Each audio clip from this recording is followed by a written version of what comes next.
Hai semua, jadi sekarang aku mau pergi ke Museum Sumpah Pemuda. Nah, untuk pergi ke sana, aku menaiki transportasi umum yaitu busway.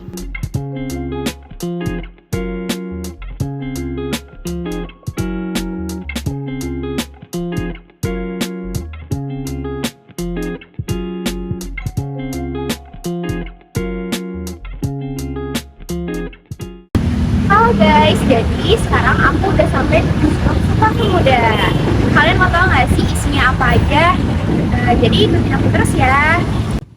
Museum Sumpah Pemuda ini awalnya tempat tinggal pemilik gedung tersebut yang dibangun pada awal abad ke-20 dan sejak tahun 1908 bangunan suci tersebut disewakan kepada mahasiswa di Rumah Sakit Stovia dan Rekso sebagai tempat tinggal dan belajar. Saat memasuki museum ini, kita akan disuguhkan cerita-cerita tentang pergerakan pemuda dari masa ke masa dengan berbagai macam dukungan teknologi pada awalnya.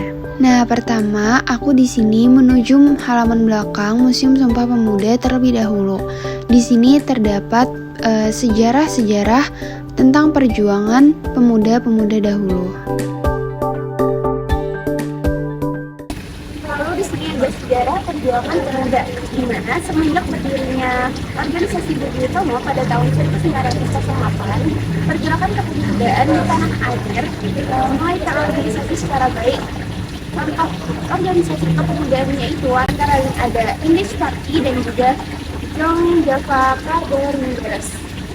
Lalu melalui Kongres Pemuda ke-11 ini, organisasi kepemudaan di Indonesia mengikrarkan tekad persatuan Indonesia yang kita kenal dengan Sumpah Pemuda yang didirikan pada tanggal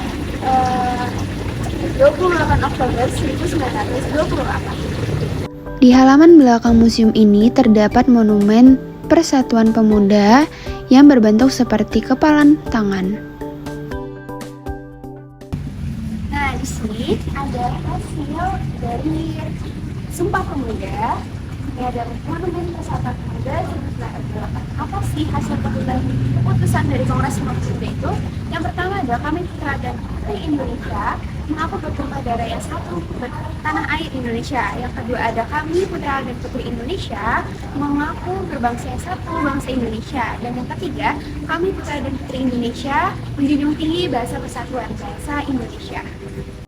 Nah, di sini kalian bisa lihat banyak sekali tokoh-tokoh yang terlibat di dalam Kongres Pemuda pada masa itu.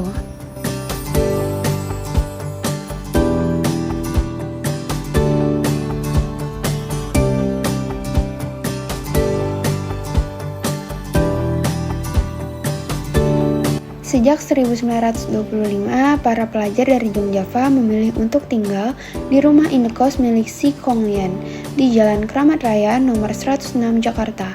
Di rumah tersebut, para pemuda mengadakan diskusi hingga latihan kesenian. Oleh karena itu, banyak pemuda Indonesia menjadikan rumah indekos Kramat 106 sebagai tempat berkumpul. Tempat ini kemudian diberi nama Gedung IC, Indonesian Sische Club Geobau. Di sini terdapat patung Amir Syarifuddin Harahap yang lahir pada 27 April 1907.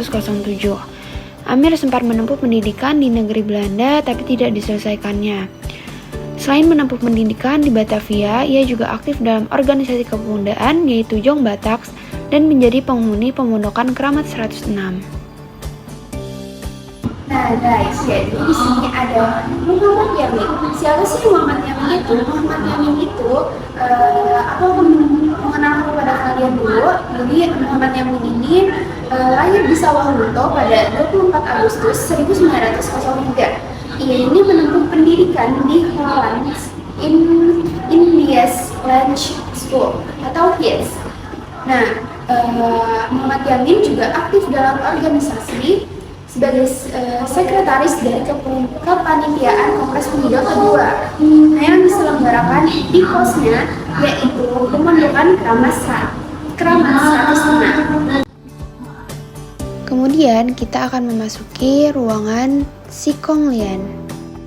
Si Kong Lian ini adalah pemilik rumah di Jalan Kramat Raya nomor 106 Jakarta Pusat.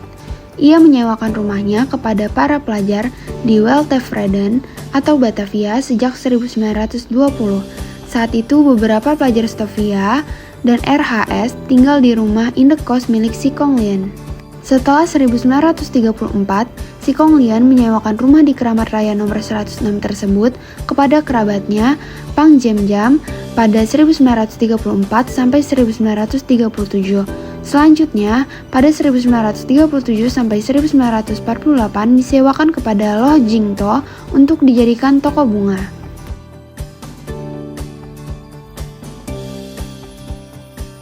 Lanjut, di ruangan ini terdapat penjelasan mengenai W.R. Supratman dan juga lagunya yaitu Indonesia Raya. W.R. Supratman adalah pencipta lagu Indonesia Raya yang lahir di Jatinegara pada tanggal 9 Maret 1903. Lagu Indonesia Raya ini diperdengarkan pertama pada momen penutupan Kongres Pemuda II. Pada awal masa pendudukan Jepang, lagu Indonesia Raya dilarang dimainkan.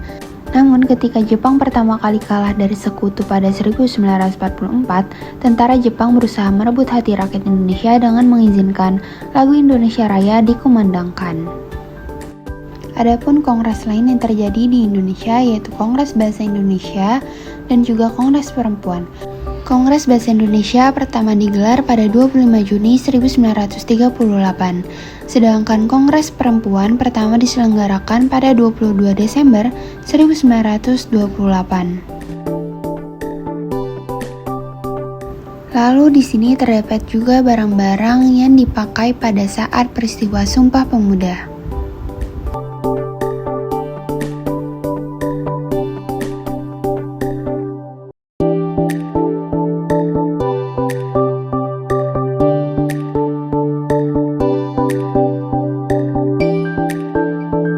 Jadi tempat ini dahulu merupakan tempat kos mahasiswa dan pada tahun 1920-an yang ngekos di sini awalnya itu adalah dari Jong Java, perkumpulan mahasiswa Jawa. Lama-lama mengalami perkembangan. Dan kemudian pada waktu itu selain Jong Java juga didirikan organisasi Jong Sumatera, Jong Celebes, Jong Ambon, dan lain-lain.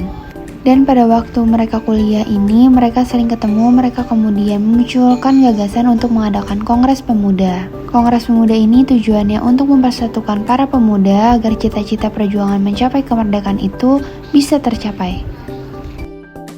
Nah, selanjutnya ini adalah ruangan yang menjadi saksi bisu lahirnya sebuah konsep kebangsaan dalam Ikrar Sumpah Pemuda yang dirumuskan oleh pemuda dan pemudi Indonesia pada malam penutupan Kongres Pemuda kedua. Di ruangan ini, kongres berlangsung selama 6 jam, dimulai pukul 17.30 sampai dengan 23.30. Di ruangan ini pula, lagu kebangsaan Indonesia Raya diperdengarkan untuk pertama kalinya oleh penciptanya W.R. Supratman. Di ruangan ini juga menjadi tempat dibacakannya Ikrar Pemuda pada waktu itu. Terdapat juga organisasi lain pada masa itu, yaitu Pemuda Indonesia yang berdiri pada 20 Februari 1927 di Bandung dengan nama awal Jong Indonesia. Lalu ada juga PPPI, Perhimpunan Pelajar-Pelajar Indonesia yang didirikan di Batavia oleh para mahasiswa pada September 1926. PPPI bercita-cita menyatukan perkumpulan pemuda untuk berjuang melawan penjajah.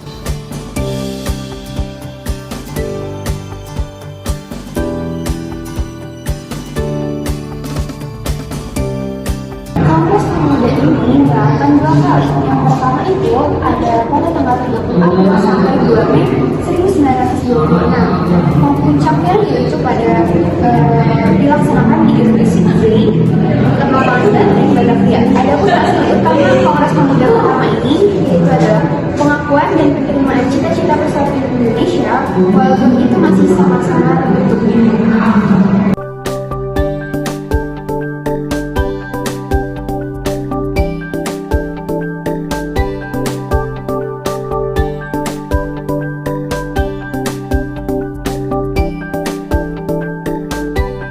Lalu di ruangan ini terdapat dokumen-dokumen mengenai Kongres Pemuda Indonesia dan juga terdapat surat kabar yang ada pada saat itu.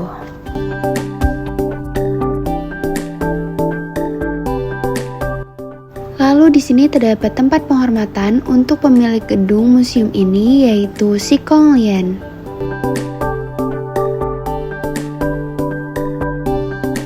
Dan juga terdapat timeline perjalanan Sumpah Pemuda dari tahun 1908 sampai dengan 1959.